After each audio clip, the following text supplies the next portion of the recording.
Good evening. We're actually going to call to order the Community Impact Fee Advisory special meeting for today, Monday, November 13th. The time is 7:03 p.m. A quorum is present. So non-agenda item public comments on the white card or comments will be taken from the audience on non-agenda related topics for a length of time not to exceed 3 minutes per person. Agenda item public comments, the yellow cards, comments will be taken from the audience on non-agenda and agenda items combined for a length of time not to exceed 5 minutes total per person on all items except for public hearings. Comments on public hearing items must be made when the item comes before the board, commission, committee, and not to exceed 2 minutes per person. No action or discussion may be taken by the board, commission, committee during public comments on non-agenda items. To address the board, commission, committee, please complete the white or yellow card and present it to the city staff designee prior to the meeting. So the first thing will be the consent agenda. All of the items on the consent agenda are considered to be self-explanatory by the Community Impact Fee Advisory Committee and will be enacted with one motion. There will be no separate discussion of these items unless requested by the chair or a committee member, in which event the item will be removed from the consent agenda and considered separately. So agenda item number 1, consideration, discussion, and possible action to approve the minutes for the September 13, 2023 Community Impact Fee Advisory Committee regular session.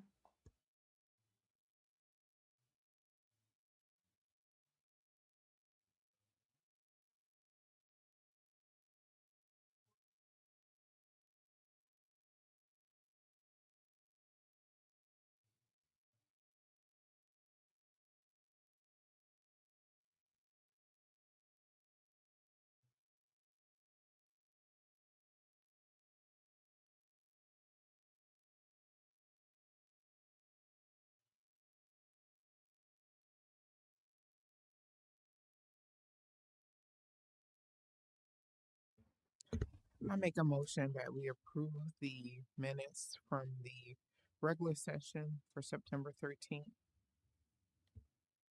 I'll second.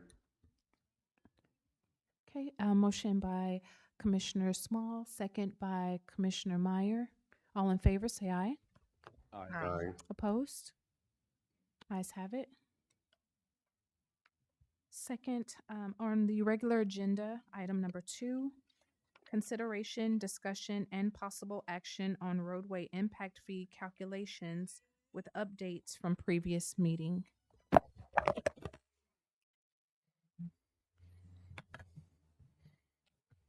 All right. Good evening, members of the advisory committee. I don't know if any of you know me. My name is Frank Phelan. I'm with GBA. I've been working with the city of Manor since 1998. My first impact fee update with the city was in 2000.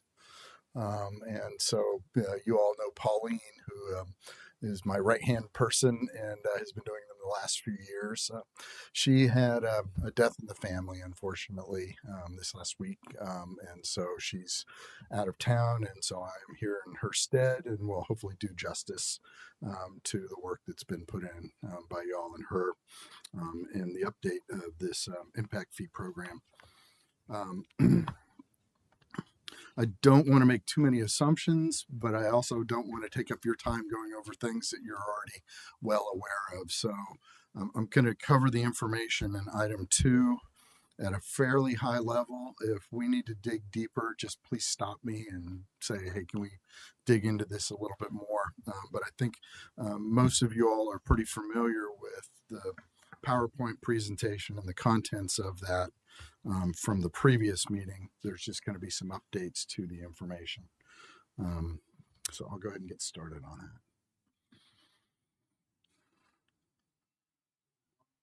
that. Not yet. There we go. Okay.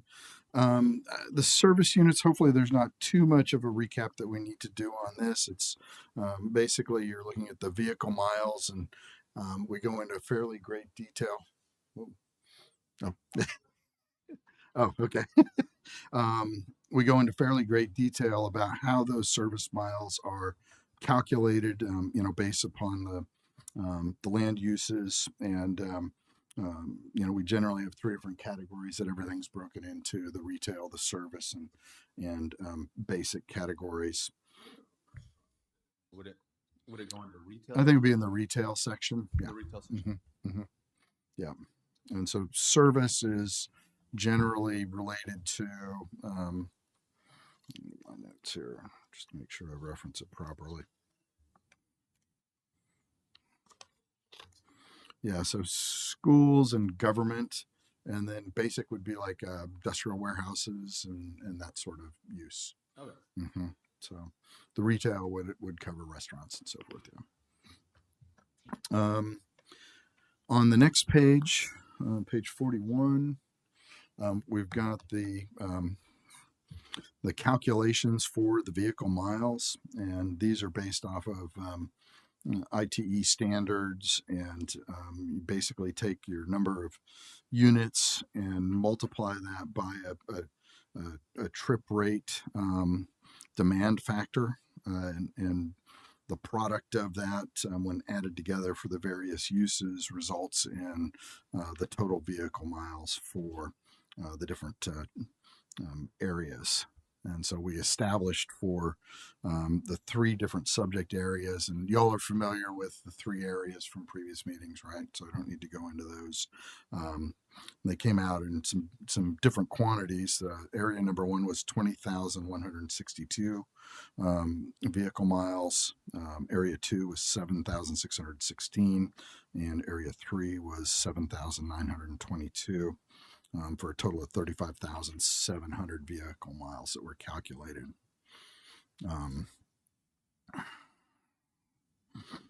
When we looked at the adjustments for it, we recalculated that was in the first iteration. We recalculated it based on some adjustments to the areas, and that's shown on page 44.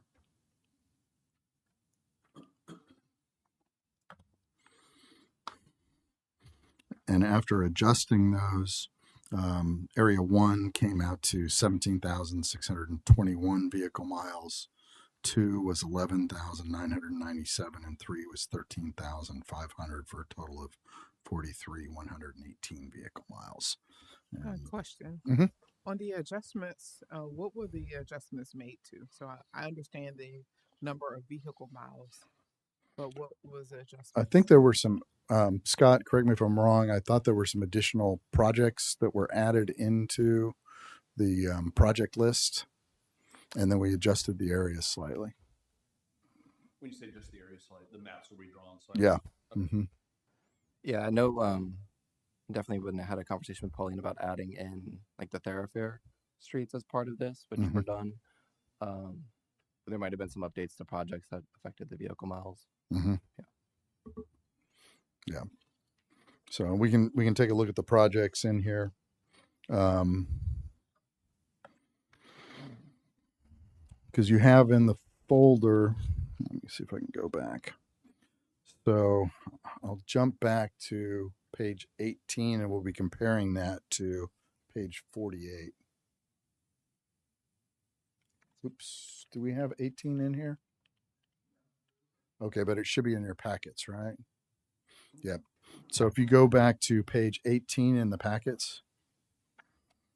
It's under agenda item number 1. Yes. So that's the backup to the minutes from the prior meeting. But if you look at that, you can see there's a lot more projects.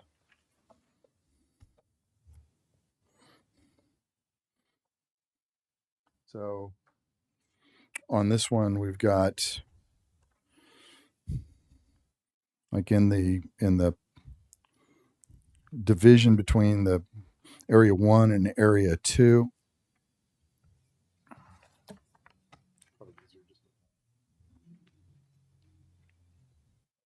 This boundary here.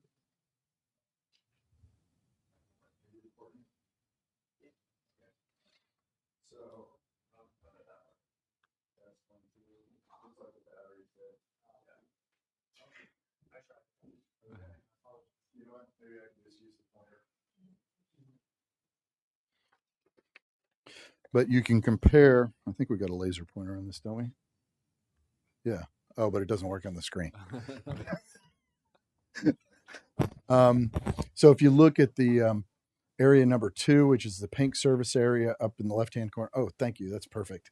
There's that boundary between it and yellow service area 1. If you look back on the previous page 18, you can see how that pink service area went all the way down to a little bit further south to the south. Yeah, right about there. So the pink area, so we shifted the areas somewhat to even them out and then added additional projects. And like I said, Scott can probably go into more detail on all the projects that were added to it.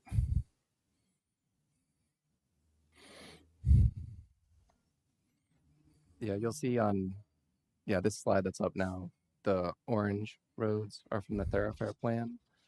And so those are added. And then, as Frank was saying, service area 1 increased a little bit to reduce the size of service area 2, because service area 2 is already, it still is but has twice as much, Mm-hmm. I think, in terms of future roadway spending in it. So sort of, helps equalize some of the costs. Those boundaries were adjusted, but all the thicker orange lines were added as part of our thoroughfare plan, and those costs were then added into the impact fee.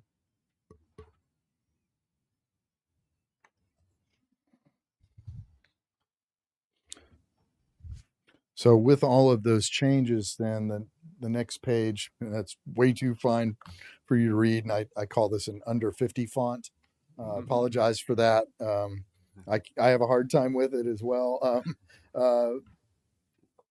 It goes through each one of those areas identified on the map on the preceding page, and calculates what the mitigation costs. These are TIA mitigation costs that are established during the TIA development for the subdivision, for the projects within each area.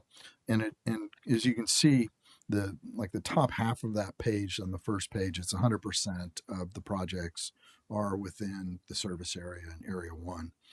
The lower half of the page, it's a 40% split. So 40% of those projects are within service area 1. And then the remainder are on the next page. You can see we've got the vast majority of those on the second page are at 60%. So that's the remainder of those mitigations that are in service area 2. And so it's just a pro-rata allocation of the project improvements within the service areas. And then service area 3 didn't really change much.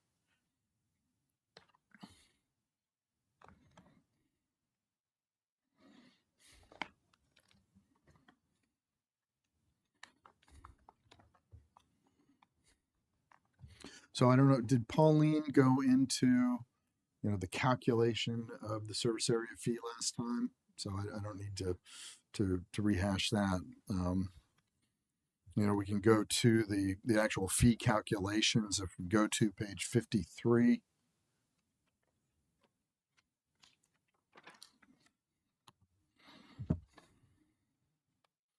these are the calculated roadway impact fees for the 3 different service areas. Basically taking the total amount of the mitigations and divide that by the lane miles, and you come up with the cost per vehicle mile. So for service area 1, the maximum assessable fee is $1,455.08. For service area 2, it's $1,034.01, and for service area 3, it's $1,095.19.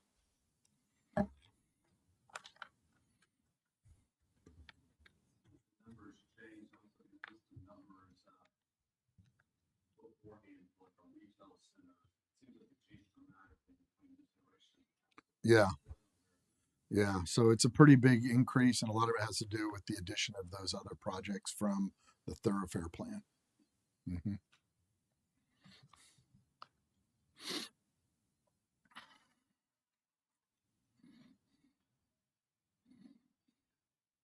So, and then page 54.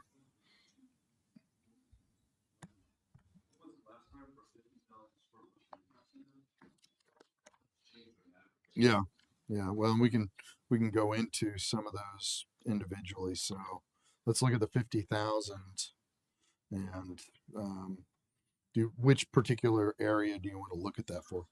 Service. Okay, so service area one, the 50,000 unit is on page 56. Yes, and then we can also compare that to 84. Yes, significant difference. hmm I guess I had a call with our engineer on the way over here, and I was looking at the old numbers, and my recommendation is going to be that seemed reasonable. The old numbers at 23,000, and then the only caveat he gave me, and he agreed with me that that didn't seem like that would kill development at the 23,000, but that's a dramatically different number than the numbers I was looking at.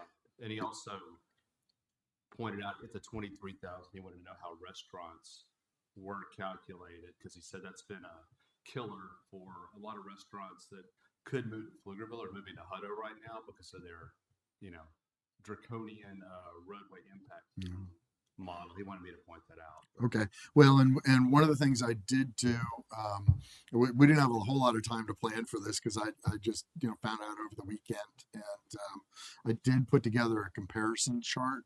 So when we get kind of closer to the end on this, that shows there is a table in here, but I added that to the whole LU or the impact fee chart that you typically get. And so we can do an apples to apples across that, looking at Pflugerville and some of the other places as well too. Yeah. See how it lines up. Yeah. But yeah, it is a dramatic increase. 12 times. Yeah. Well, and the rationale is, or the reason, I guess you could say, is that the mitigations that are in TIAs typically cover things like turn lanes and intersection improvements. The thoroughfare plan is expansion of roadways from maybe a 2-lane to a 4-lane or a 6-lane road, and so it's a much greater capital cost to be able to expand those and create the carrying capacity for the roadways, because it's not just about how the intersections functions, but it's also about the roads being able to carry the traffic in between the intersections as well too. And really quickly, Barth has always kind of brought a great attention to that detail and that number specifically. So knowing how much it's changed, do we feel that that will be a hindrance with some of the things that we're trying to take care of and progress? Or Well, absolutely. And that's why there's a developer representative on the committee, is to, make sure there's that voice from the development community, and it's weighed out in balance, with not just that fee by itself, but, in context with the other fees, and, is it the right set of fees for the city relative to neighboring communities and that sort of thing, just like that whole point of Pflugerville and Hutto and them having slightly different fee structures, and providing an impetus to drive one way or another. And so that's definitely a factor that at the end of the day you can calculate a maximum assessable fee, but then there's kind of, well, what can you set that will work with the market, and that's something that needs to be determined. And so that's precisely what y'all are getting paid the big bucks for. We will definitely provide input on that, but what's right for the community ultimately is your recommendation that goes to the city council for adoption. So, and like I said, I've got some more information, so we can kind of get into the comparative pieces relative to other communities and so forth. Did you want to go through more of the scenarios? I mean, it's basically just the same arithmetic over and over again of just multiplying, the factors times the vehicle miles and a fee associated with it. Numbers. Right. Well, it's based off of the ITE numbers, and so it would come from their tables. Yeah. Health center. So like, what square footage would you? 5,000. Let's say 5,000. Okay, Be 5,000. 1/10 of it then. Yeah, so it'd be 1/10 of it. So it'd be 28,000. Yeah. Okay. Okay. Does that make sense?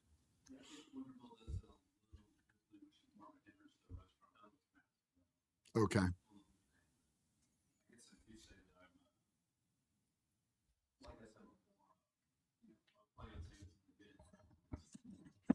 Oh, sorry. There we go.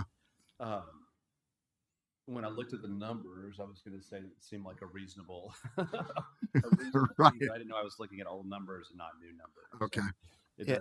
does seem. Now we're back to like, wow. It's kind of my opinion on Yeah. on the new numbers. Yeah, and those were, it's all driven by the inclusion of the thoroughfare plan. Because the last time, just what came out of TIAs for like Service Area 1 was like $2 million worth of improvements.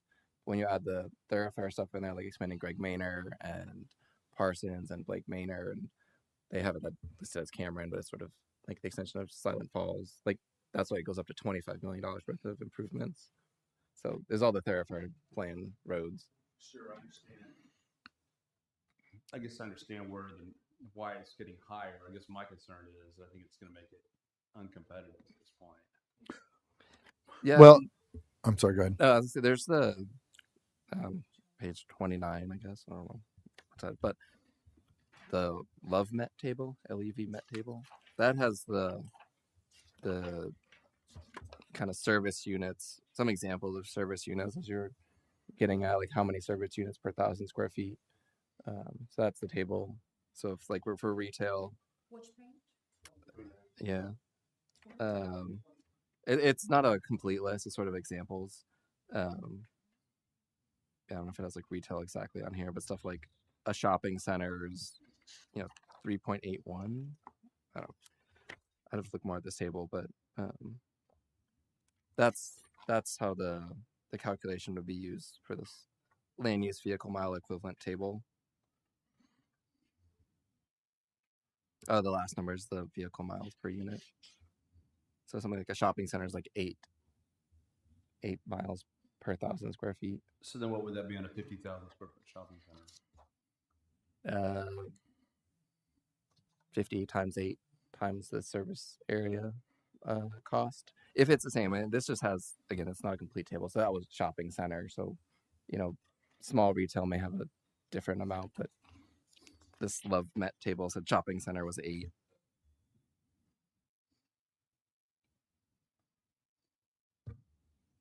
It's 400, seems like. 400,000. Well, I just did 50,000 divided by 100, or sorry, by 1,000. So you get 50 times 8. It's 400. So it's 400 units, and it'd be 400 units times the cost for the area. Which is what? $1,455. $750,000 on a. Potentially, yeah. If that's what's in the, I'm doing the math right, and again, that's shopping center, so that might mean 100,000, 200,000, 300,000 square foot spaces. So again, this is not a complete table. So if it's small retail, that may have a different calculation from this table. Yeah. So there are more details here. If you go to the table on page 28, it has several different types of restaurant uses in there.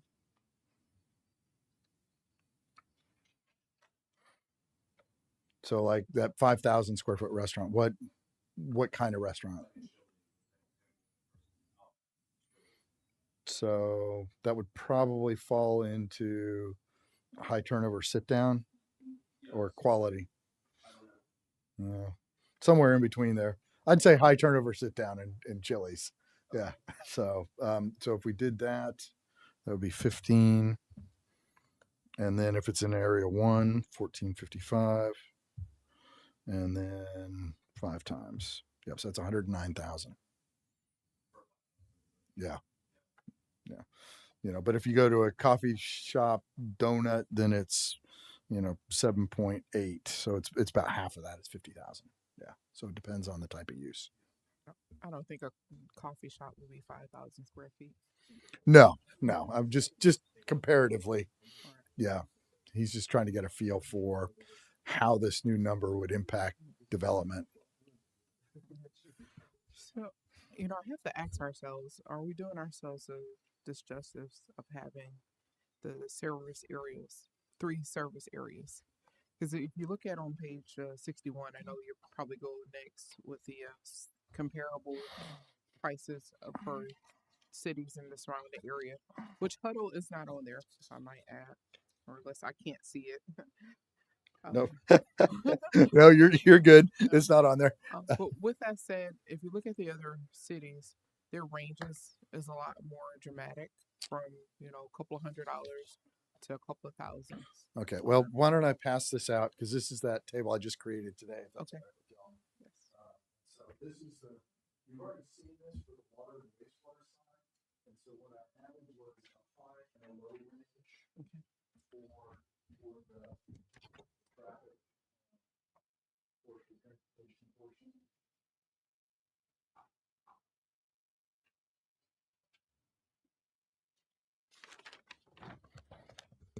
I guess all the blanks are ones that don't have roadway. Yeah. So there were what 1, 2, 3, 4, 5, 6. Yeah. So there were 1, 2, 3, 4, So just getting back to my statement, if you see the 7. main or proposed, it goes from 1,000 to 1,400 versus Leander has, a couple of $100 or $300 or 2,100. Right. So we're nowhere even near their low end of that range. And I can understand the Austin roadway impact fees.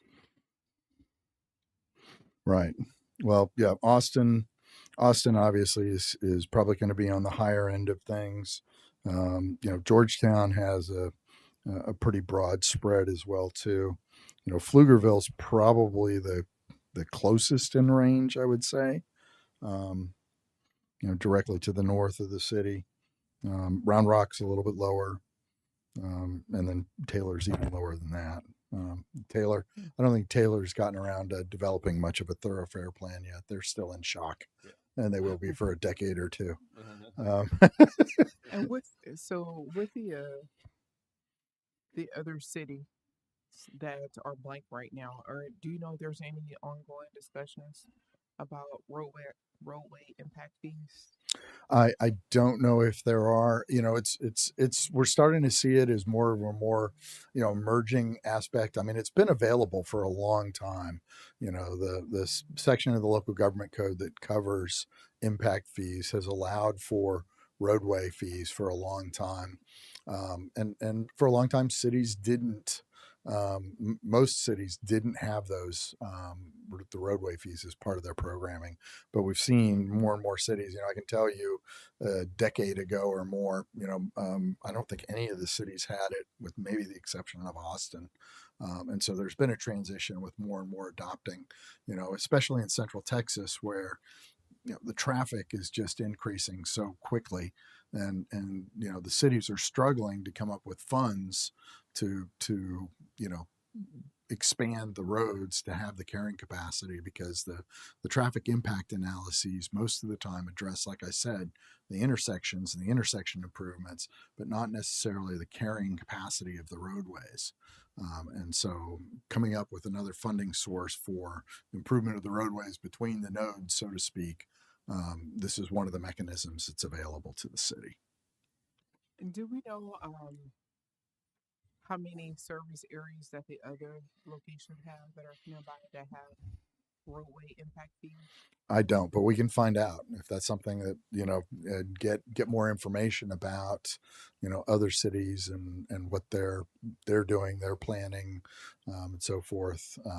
To get a context. If I recall, we have a range within 7 square miles. Is that what it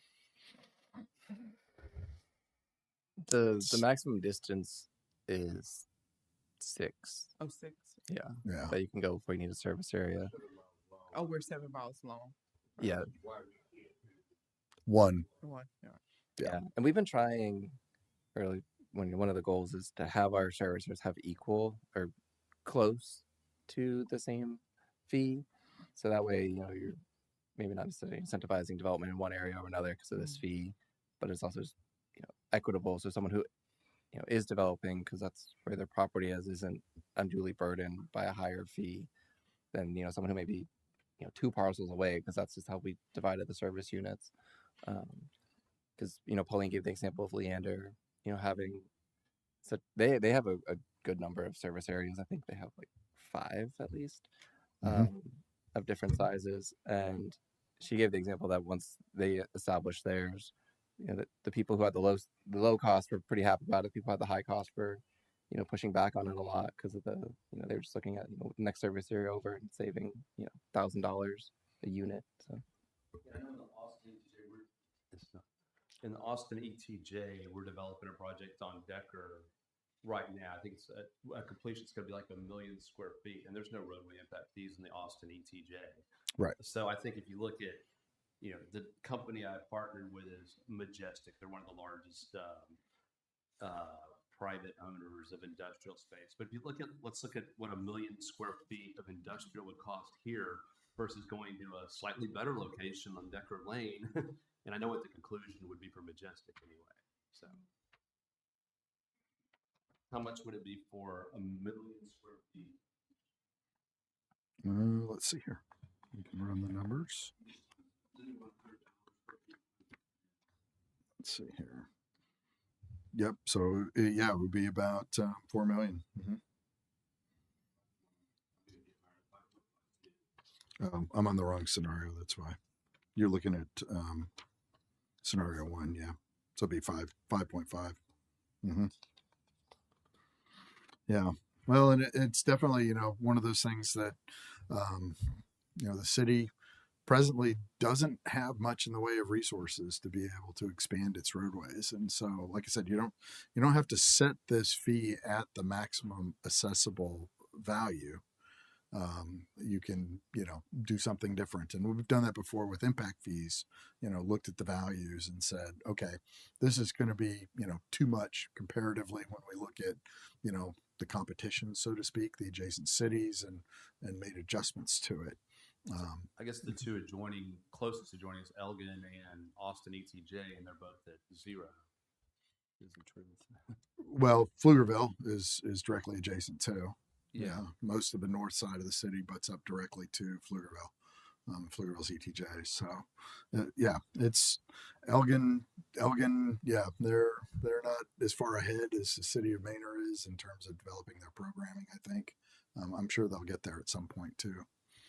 Austin's ETJ, what we're probably going to be seeing is more and more releases from their ETJ. There's quite a few requests that have already come in. So, that's going to be adding to Manor's area, I would expect, significantly over the next few years. And so, I can kind of understand Barth's, concern with the numbers, and I appreciate having him on this board for that reason. And so we just had the bonds approved, and so some of that included infrastructure, and I believe most of this funds and money would have to go specifically to the city of Manor Road. So we still have TxDOT that we need to leverage for some of the other projects, but I'm just trying to think of a different way to where we don't deter the progress that we just voted for and approved to bring this type of development to our area with Right. these type of numbers, Yeah. especially hearing from our developer. It's kind of like gasping at some of these numbers. 12 times is pretty big hickey from the last numbers. Yeah. So I don't want to take it lightly. If we do need to scale it down, I don't need, roadway fees aren't a must. I don't believe we have to have them because some other areas do not. But I don't know how much of the bonds would cover some of the projects that we're trying to do. But what I don't want is to have where developers are having the same reaction that Barth is having. Right. Yeah. Manor has always been, pro growth and pro development. And so to continue that, striking that balance. Yeah. also, if you have TI mitigations, they would reduce some of the cost. And so if your, 1 million square foot industrial development has, $3 million worth of TIA mitigations, then their roadway impact fee is only $2 million. So it's sort of it would take away from it. So it's not Is CIA the plus that. street reduction 100% or is the reduction only on the roads being impacted by the- I was knew you were gonna ask that, and yeah, we have to look at that because yeah, if it's all text dot improvements, I mean, I think we can't double charge. I don't believe so, but this is all just city improvements that are part of our impact fee. So Right. we'll have to see how other cities and their sort of enabling ordinances, work in TI mitigations and when their county and state mitigations is part of that.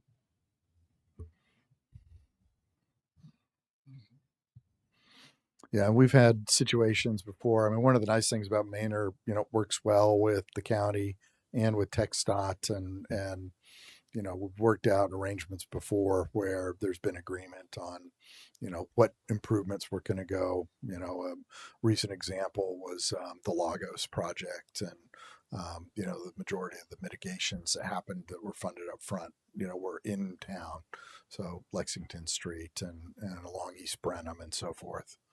So it's one of those things. There's some negotiations that go along mitigations when they occur in multiple jurisdictions.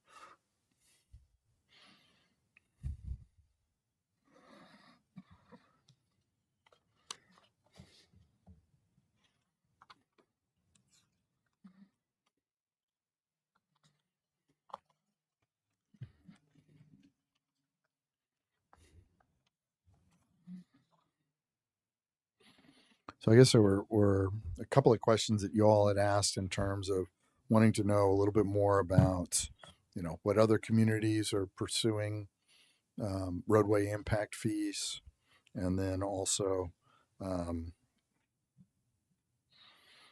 how many service areas were typically in others. Kind of adjusting the numbers down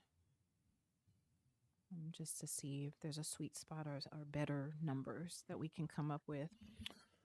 Well, I think the numbers kind of, unless we start pulling projects out, which would mean we'd be removing projects that were on the city's thoroughfare plan. I think maybe it's better to look at an adjustment to the assessed amount, or what this fee is going to be set at.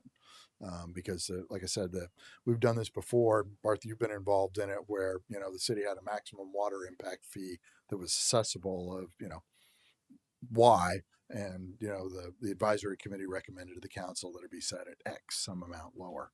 And so the same could happen with this as well too. And then all the projects could stay in. There would just be proportionally less money available for those roadway expansion projects and the other mitigations. Scott, I had a question on the thoroughfare plan on 46. Is there a section of that thoroughfare plan that's missing for what I think it's called Liberty Bell Street? In Bell Farms? No, Over there in Carillon, Manor Heights. Okay. On the map, it's shown that way. It is constructed. It's just the base file. That street's new enough that it didn't show up on the base file to be a red road that's existing. So yeah, you just sort of see the extension there through that northern tract for the thoroughfare plan, because that's outside of the scope of Carillon right now. But everything south of that is existing or going to be built by the developer. So like if you've been on that road, it's only 2 lanes right now, but the right of way is there to make it a 4-lane road. And when the developer gets to phase 5 of Carillon, they're going to build the rest of it.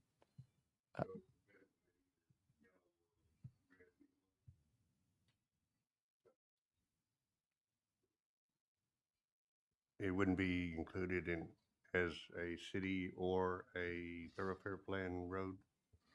The existing one is a city road. It's just the base file that the streets came from wasn't recent enough to have the new section of Liberty Bell on it. So yeah, there'll be a existing red road, and then I guess we can add the portion, but we already know the developer is going to be constructing it. I mean, that would just add cost in the service area 3. So you're saying it is included already? For the small portion that's outside of Carillon, it's included. The expansion of Kimbrough / Liberty Bell is part of the Carillon development. And so they have that as part of their development agreement, incentive agreement. And that gets funded through their TERS. But there's that slight little portion at the very northern end, which Commissioner Meyer's talking about, I believe, that's just sort of floating. And so that does connect to some existing city streets that are going to get widened. But since that portion is outside of Carillon, it's not part of their funding mechanisms to construct. So that would be on, the city to construct unless the development expands or someone else gets there. But, if this impact fee is implemented, then, the city, as we collect costs, as things develop in Service Area 3, we can, fund that construction.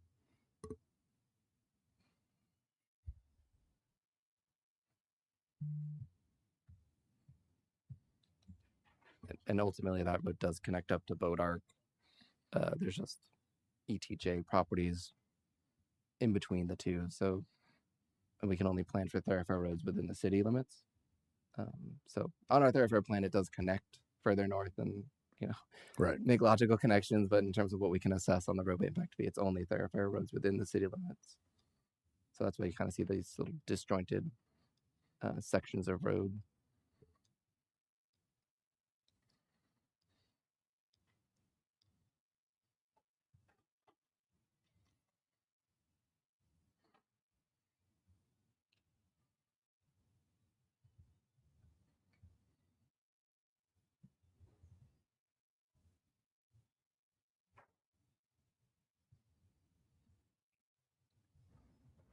So that's in the county, that's not in the city? The boundary of where it's truncated, it's in the ETJ. I was thinking of the south end of that yellow piece. Oh, the gap. Yeah, that's in the city. And there's a road there now. And I think it's going to be expanded from the Carillon development.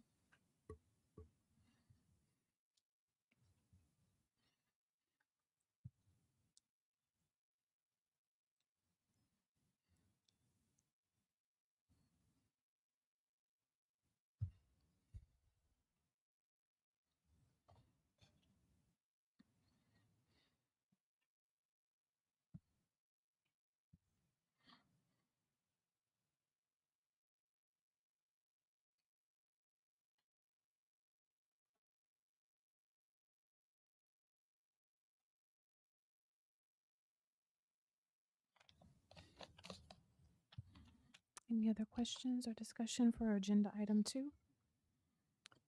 I think we should really consider having a max and understanding what that impact will be. Just even looking at some of the statements, I believe it's Bolton or other cities that believe that roadway impact fees may discourage developers. So we need to make sure we consider that and or look at our projects to see if there's anything we want to reconsider. I would like to add too, I don't know, I'm still kind of mind boggled how those projects could have changed the Service Area 1 from 25,000 to 500 or whatever, it's 12 times.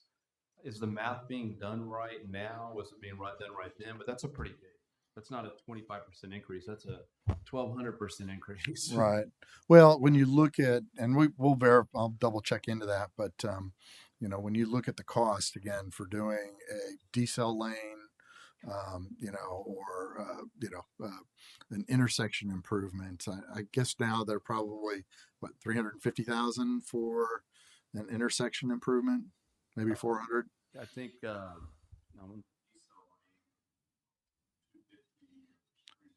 Yeah. I'm having trouble pushing this for some Yeah. reason. I think on the diesel line, maybe 250 or 300. Yeah.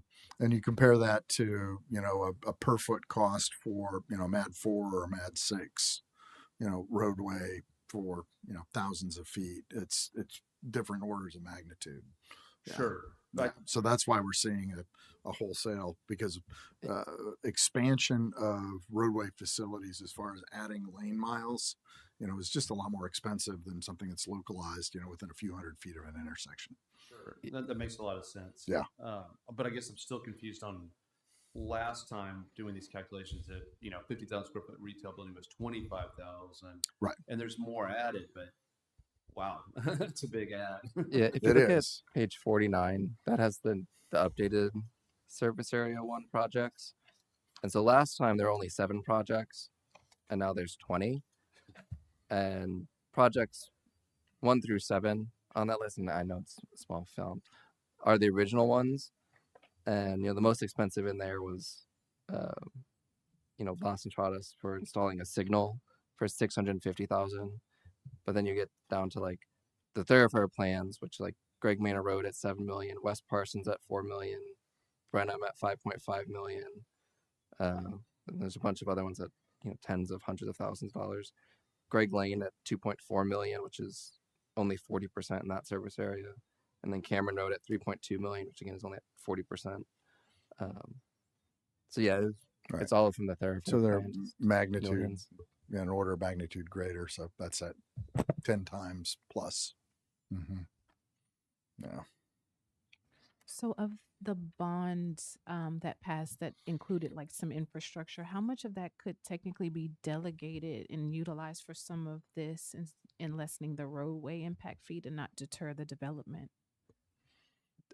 This particular, like the bonds that were on the ballot weren't really about roads. So the economic development one did include, I think, a little bit for roadways. I wasn't involved in all the minutia of that. I just know, but the Parks and Rec one doesn't have roads, couldn't have roads, same with City Hall.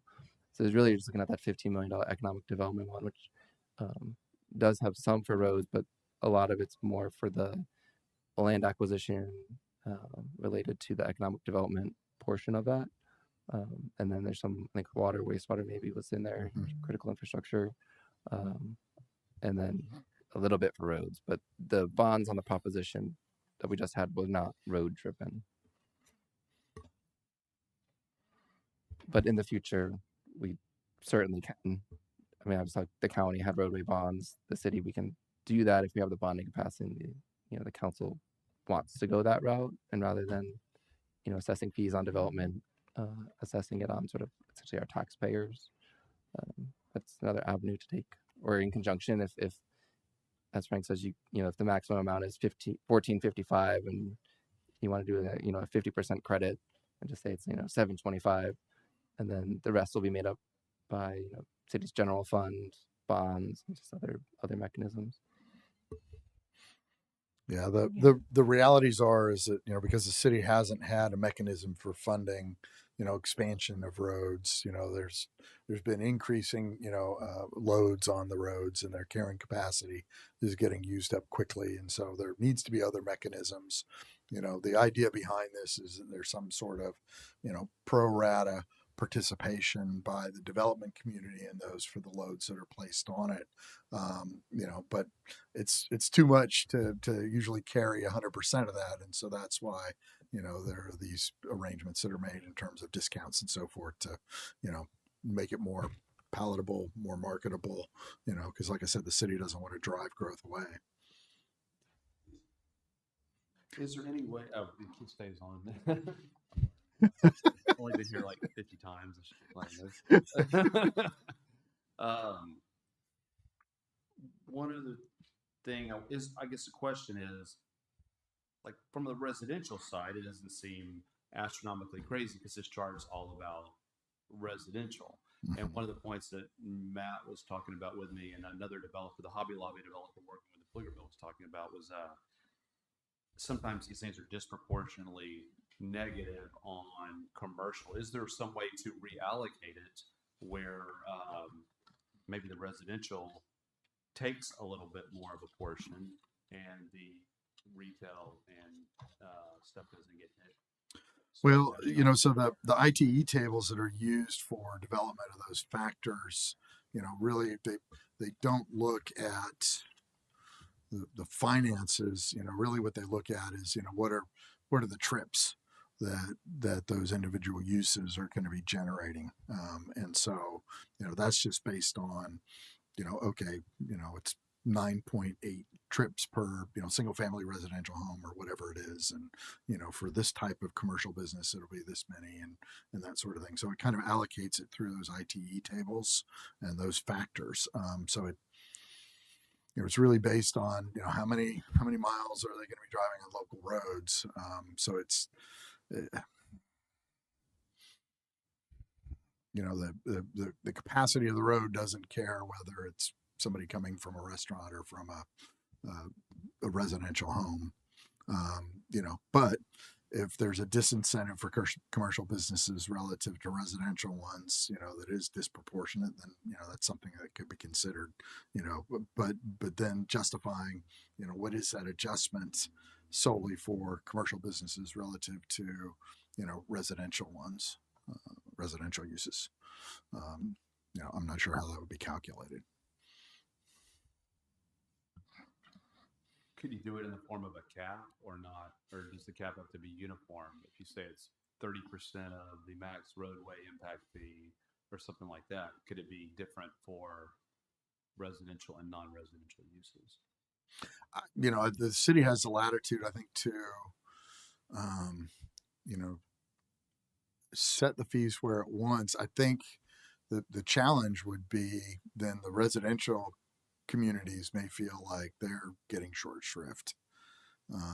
So I think going in and changing the calculations, what would the justification be? Because if you're working off the ITE tables, those are national standards that are used as part of roadway engineering calculations. They're acceptable standards, so you can point to that North Star and go, "This is how this is established." If it's some other piece, it may be a little bit harder. Where we have seen some differences, been things like, tree ordinance requirements for very large projects. Things kind of blew up for large projects there, and so the city made some changes there. We'd have to look into 395 to make sure that there wouldn't be a problem with tweaking a calculation like that. We've never, like I said, I've been doing this for a long time. I've never seen an impact fee be, partially adjusted for one particular use or anything like that. It's always been, typically you levy it for the entirety of the service area at the same rate, regardless of use. And like I said, the only real justification I think would be to change those factors based on the ITE tables to some other number. And so if there's maybe has anybody looked at that before? I don't know. I mean, we can do some checking around on that, but I'm not familiar with anybody adjusting it that way. I was just brainstorming Sure. to try to come up with a way to I get it. It's so impactful I know like the Hobby Lobby developer working with the Pflugerville. Right. He actually is sort of interested in the southwest portion. I know this would be right. if it really passes this number, be the end of the discussion. Yeah. Okay. 100%. Mm-hmm.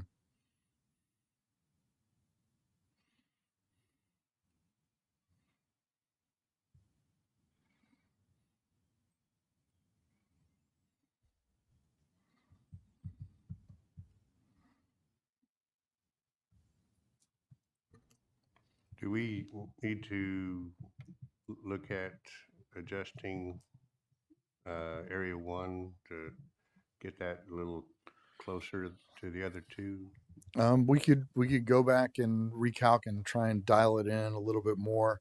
What I can say is that Maynard's sort of at the lower end of the variability scale. If you look at Austin, the high end of their roadway fee is 3.9 times the low end of their fee. Georgetown is 3.6. Next is Pflugerville at 1.9. Round Rock is at 1.8 and Maynard's at 1.4. So the difference between the high and the low end for Maynard is already the lowest of all the cities that have a range of fees in terms of, order of magnitude relative to each other. It looks pretty limited to what you could tweak. The There's- only thing I could see is maybe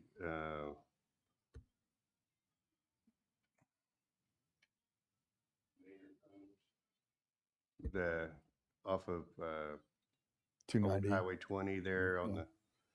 the southeast corner of the area number 1, might could get snipped off. Yeah, move it back into area 3. And maybe Monarch Ranch, bump it back into 2.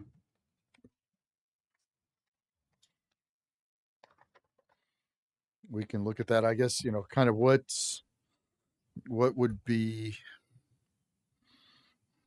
It might not adjust much, but I think A little it'll bit. still have the number will still be very close though. Within instead of 1,400, it will probably be 1,000. I'm just thinking rough math, so we'll still have a range about 1,000. yeah, it'd still have a range, just might trim it just a little. Yeah.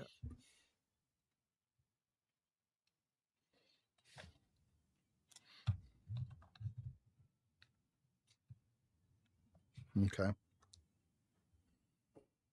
All right. Well, we can, since we're going to be collecting some other information to answer your questions, we'll go back and take a look at the recalc on this as well.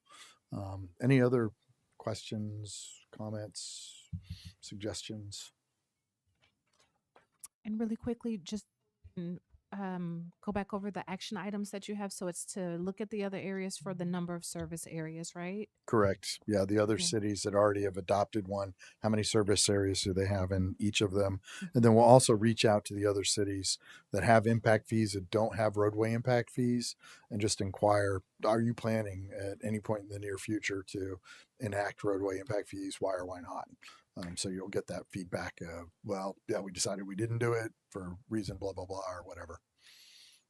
Maybe it'd be helpful too on the roadway impact fee low and high and the average for all of them to include the ones that don't have it for an average. So what's the true average for every city in this chart? Because the true average would count the zeros as well as the high numbers.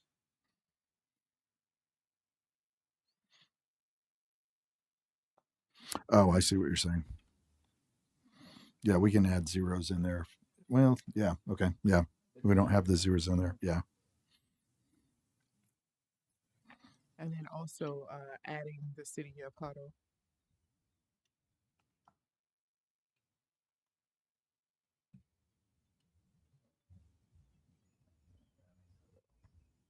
And then also lowering that assessment fee just to see what those numbers would look like as well.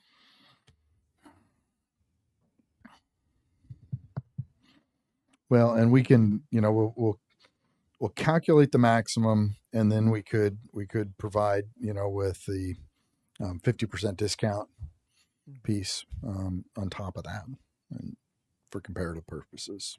Is that okay? Looking at the like 1 million square foot industrial though, even 50%'s a outrageous number in my opinion. I think that's when we still need to go back and understand what did you say the amount of increase? 1,200%. Yeah, So why it's 12 times. We could just go back to the model before, which I was willing to say I think it's good. It's, and then The said 12 challenge, times. the challenge behind that is that then the city has no funding mechanism Sure. for expansion of roadway capacities at this point. I think what's going to happen from a practical matter, if you put a fee like this, every industrial, like when a big industrial developer comes, then every single time it's going to be arguing their case of why they can't make it work, and there's going to have to be a development agreement in place, or they're going to go somewhere else. And there's probably what's going to happen is they're going to get waived for certain developers that come in and plead their case. It's my guess, but I could be wrong. But I know like the Majestic, the land price was less than the roadway impact fees on the joint venture on Decker Lane, the land price they came in at. So, And they're looking to put $1 million. well, we have about 500 on the ground right now. Right. We have Amazon for 317. We have 100,000 square foot building that's leased 85. There's about 400 more on the 400 to 500 more on the undeveloped acreage. Okay. But yeah, I'm not I mean, I'm sounding pretty alarmist, but I really do think these are, I mean, these are big numbers. Yeah. Well, And I there's- understand Maynard's point. That's why I was like, you know, how it makes, you do want to have funding mechanisms. You don't want to ignore that. But, and that's why, you know, I guess I should look at the second half of the packet, but I thought, you know, that was a reasonable way to get there and get some funding mechanism without killing development. Right. You know, what you'd be looking at though is, you know, roughly a tenth of what your necessary fee structure would need to be able to pay for it. So, Yeah. you know, that then again falls back on, you know, the residents of the community if it's, you know, through bond issuances or whatever, which would include the new development as well too, but it would also include, you know, all the existing residents of the city as well too. So again, it's about finding that right balance and balance, yeah. Yeah. Okay. Yeah. Okay. So Alright. we'll go ahead to, so I had those 3 action items. We'll go ahead and calculate the maximum fee and provide a 50% adjustment on it. Add in Hutto, and then we'll change that average at the bottom to a true average for all of them, including all the zeros as well too. And then have the average for the impact fee cities, and then for the cities with roadway impact fees like are presently displayed. And then number of service areas for the other areas. Yes. Yeah. Those were in the first 3. Yeah. That's what you're gonna say. Yeah. Yeah. I've got that. So it was, yeah. How many service areas in each city? What cities will be, you know, adopting, or if they're not going to, why? And then, yep. And then we'll also just take another look at the numbers because I didn't have a chance to review all the arithmetic. I'm relying on Pauline putting everything together properly. I'm sure she did, but we'll do a double check just to make sure there's nothing in there.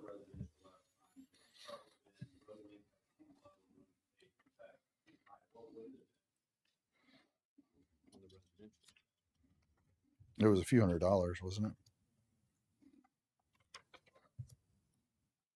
Where there is a Maynard above it, but is that the current for,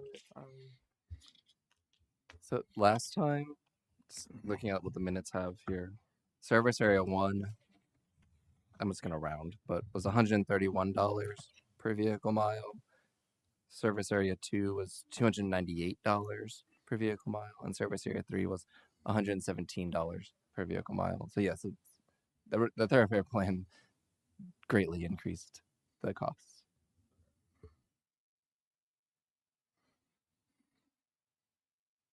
Yeah, it was 500, and for service area 1 on a 500 dwelling unit, it was $281,000 under the old fee schedule, and so that would have been $563 per unit.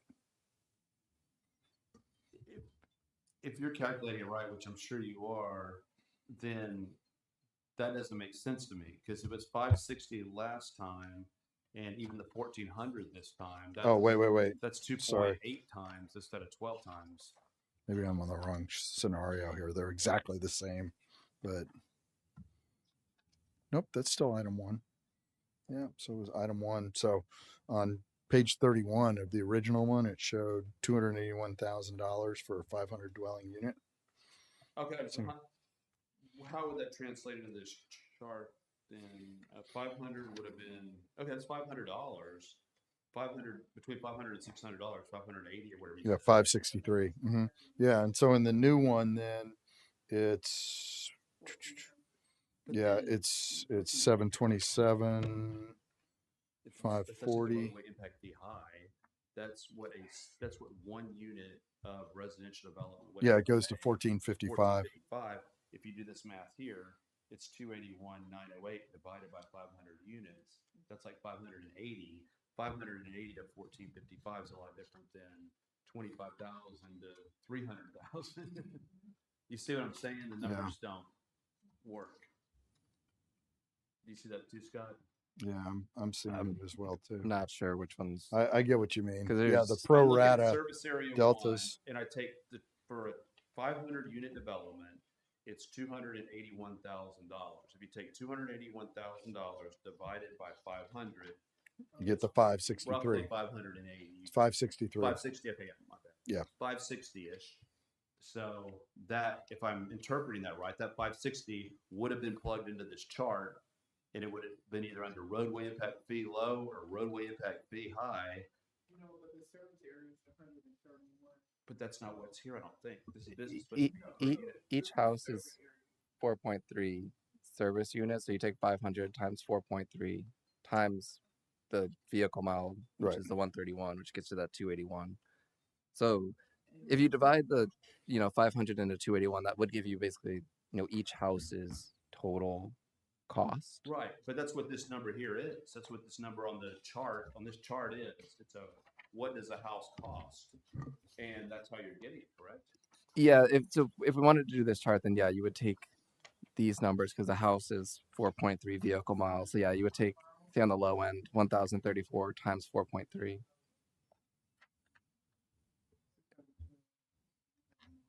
I guess with the chart, it's kind of, you get your LUEs and your vehicle miles, and they're not equal. Not Okay.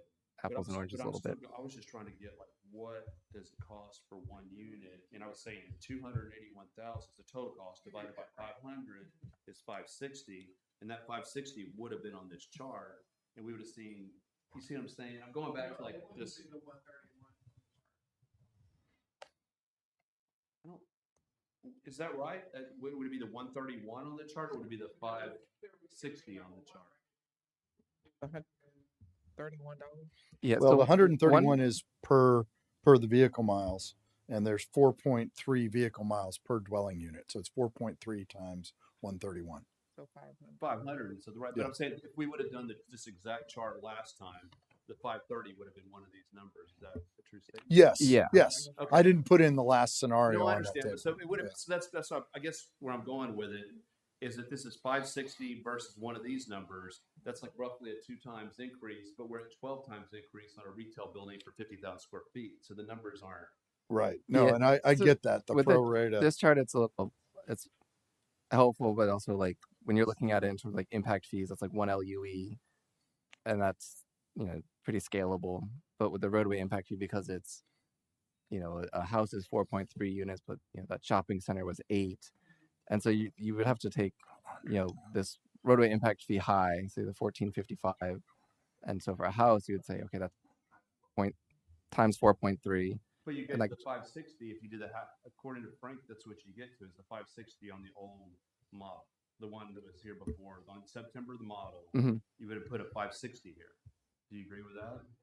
Yeah, if you're just looking at a house, Yeah, I'm looking Sure. at this chart. I wanted to plug in that chart from last time. It'd be 560-ish, which goes back to the point, 560 to 1,000 is not the same ratio as 25,000 to 300,000. It's not the same ratio. So the numbers. The arithmetic works. Why wouldn't like ratios work?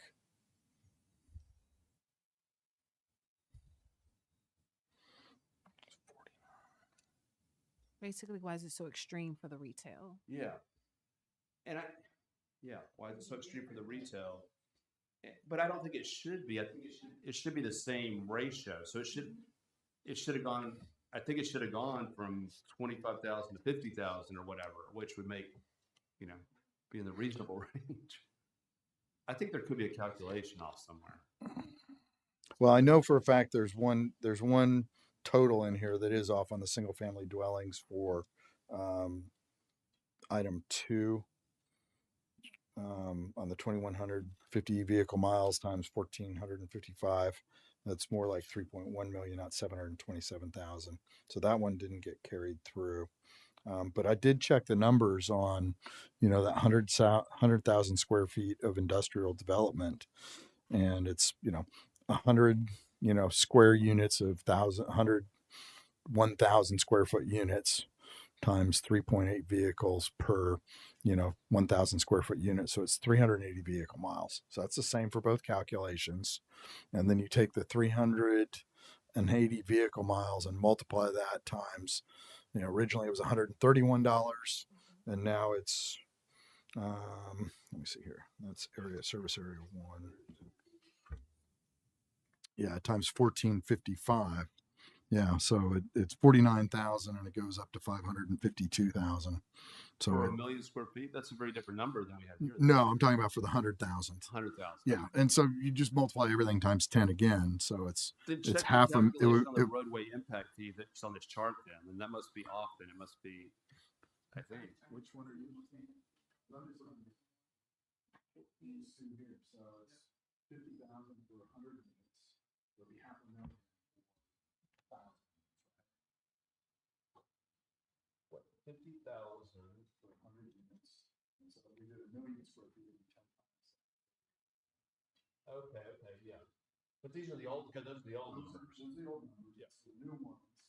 Yeah. So we went from 131 to 1,455. So we're already at half a million. We do 10 times that. 5.5. So it works. Then let's do it for the single family, then this number has to be off then, because you see what I'm saying? The rates would have to be the same, I think. So how would we do this then? How would we calculate the one doing your way, 1 unit times what? What's the number? That's not for that's for a different service area. So that's for the lowest service area. That's not, Right, but they're pretty tight. They're pretty tight. So it's not, the ratio is still. so that's 1, 2, 3, 4. Single family dwelling. Yeah.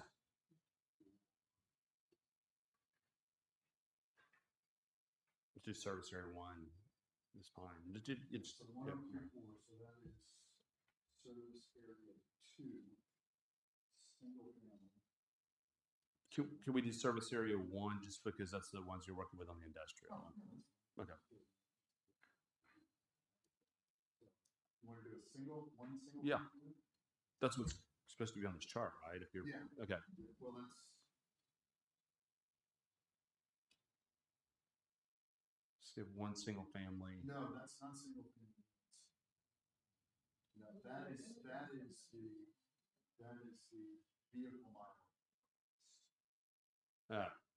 Well, then Makes sense? It's not, I guess I should put it in there too. single family cost, that would be like, we don't know what you're paying, then it's 12 versus, you know what I mean? Right. It wouldn't be the, But I think these are the same. I guess I need to verify that. My understanding was that these were the same. The same thing. So Right. This isn't per LUV.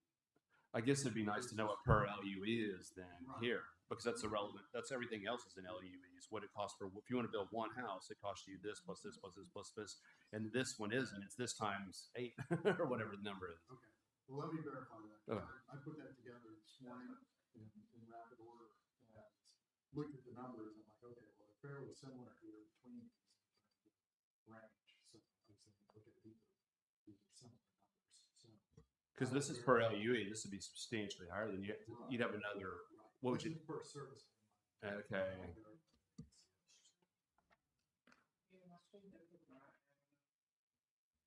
What was this one? Yeah. Okay.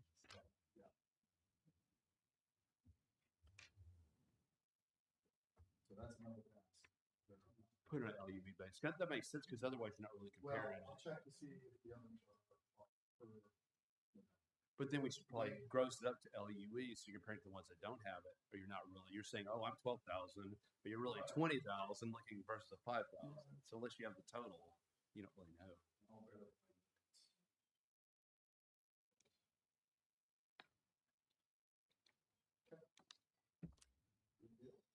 So you were right on that. I just wasn't understanding how it got to the chart, but still.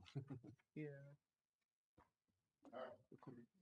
So we're clear on what those numbers represent. Clear as mud. I will shut up now. No. All right. Any other questions, comments, requests? Nope. All right. So we will go and do this. I guess the next meeting is December. What was the date? 13th. Okay. So we'll come back to y'all with the revised information on the 13th. Okay. All right. Thank you all. I appreciate y'all bearing with me and, coming up to speed on this because I haven't been involved with it. Pauline's been driving the bus. And so doing what I can to catch up. So thank you. All right. So if there's no other questions or discussion around agenda item number 2, We will move to have the action items addressed at our next meeting, December 13th. So we will move on to agenda item number 3, or is that okay, Scott? You can just motion for to have staff come back as directed. So like all the questions just went through. Okay. Yeah. All right. So do I have a motion to move agenda item number 2 to our next meeting for further discussion? I'll make a motion to move agenda item number 2 to our next meeting for discussion. Second? I'll second. All right. So we have a motion by your title. Developer Representative Timmerman and Commissioner Meyer. All in favor? Aye. Aye. Opposed? All right, ayes have it. Agenda item number 3 states consideration, discussion, and possible action on the comparison of roadway impact fees, updated with additional information as requested at the September meeting. We technically went over this chart already. So essentially we've addressed this agenda item. I make Does a anyone- motion that we move this item with the updates requested to our next meeting. Okay, second. I second that. All right, so we have a motion to carry agenda item number 3 to our next meeting. First motion by Commissioner Small, second by Developer Representative Timmerman. All in favor? Aye. Aye. Opposed? Ayes have it. And agenda item number 4, consideration, discussion, and possible action on recommending roadway impact fee amounts to City Council. Defer that to the Okay. December meeting. Yeah, as no well. action on that one. I recommend that we postpone this agenda item since there's still some uncertainties about the amounts for the roadway impact fees. Okay, do I have a second? Second. All right, so we have the motion to move agenda item number 4 to our next meeting in December. Motion initially by Commissioner Small, second by Developer Representative Timmerman. All in favor, aye. Aye. Opposed? Ayes have it. And then lastly, that will end our meeting, SIF meeting, at approximately 8:21 p.m. Do I have a motion to adjourn the meeting? Make a motion to adjourn. Second. All right, so I have a motion to adjourn by Developer Representative Timmerman, second by Commissioner Small. All in favor, aye. Aye. No No. opposed? Meeting adjourned. Thank you. Thank you all.